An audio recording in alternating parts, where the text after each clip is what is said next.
Torbay, once the UK's tourist hotspot and home to the famous Fawlty Towers Hotel.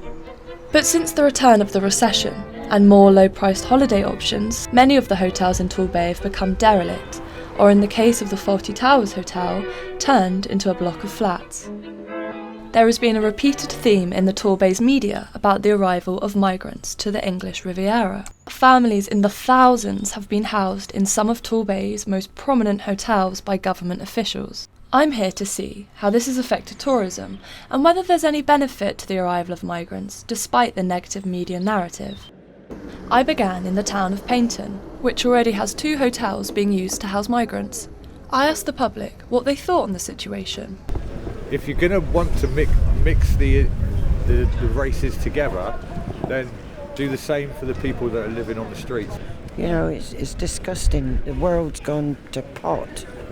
We don't see anybody, we don't get bothered by anybody. We've just been past the migrant hotel. Okay. And the bins are overflowing. I'm a bit worried this year what effect it'll have with holidaymakers and tourists. They've got a right to live somewhere, but just not here, not in this hotel, I don't think. The local people living around here, they might find it, I don't know, a bit not being consulted about it, because I don't think the people were consulted about it. If they want to come, let them, because I believe diversity breeds advancements in science, in industry, in business, in cultures. Everyone seemed to have a different opinion, so I went to speak to Mr. Richardson, the owner of the Grand Hotel and one of the migrant hotels, the Abbey Sands. We were just approached by the Home Office. They were ringing my marketing organisation in-house and said, would we house migrants? So we said, yes, of course. We are in a highly seasonal town. You know, my income in the winter is rubbish, and we make all our money in the summertime. So, in fact, the Abbey Sands was closed. So I've got a hotel costing 20 grand a month in terms of overheads and no money coming in. So if I'm going to get a modest amount from the Home Office, it must be better off than leaving an empty hotel there. What we do, we essentially clean the rooms every day, provide the linen, laundry, clean the public areas, and that is what we do. And make sure they're safe. Yeah. Make sure they're safe.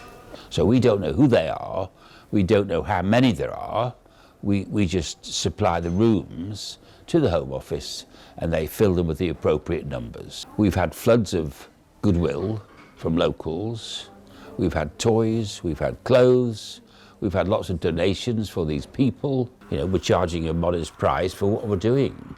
After our interview, Mr. Richardson drove me down to Abbey Sands to meet the migrants.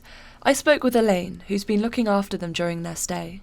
We've got all walks of life. We've got Afghans, Eritreans, Iranians, Syrians. Even though they're from different war zones that might fight with each other, they're here as one. I get on really well, especially the children. You can see desperation. They're lost. They're lost here, you know. There is very little local support. Suddenly everybody's saying, what about our own? You know, what about our homeless people? And it's not because this is happening that our people are on the streets. The people were on the streets anyway. We've had some guys here wanting to go out and play in the football. The police came, stopped and searched them and leave them feeling like they have done something wrong, like they are criminals. And that's our policing. These people are coming for a better life, not to get the hassle from the British public. I later spoke to Carol King, an ex-hotelier. In fact, if anything, it's doing the Bay a great favour. At this time of year, tourism usually is at a low ebb. Hotels are finding it difficult to survive, and many may not survive this winter. So the chance of taking in immigrants is just a godsend. If the immigrants are still here in the summer, it will seriously impact upon tourism. After speaking to people from within the industry, I thought it was about time to go and talk to the council. I met with Lynn. The worrying part to me is that they're mostly young men. I think they're all young men. And they're right on the seafront where the children will play right by the harbour. But as far as the council are concerned, they've got no power. So they are taking the government to court, judicial review, but if the government Home Office says they stay, they stay. they will not be happy to have more hotels taken by the migrants because that will affect the tourism. It seems the future of Torbay's tourism is uncertain.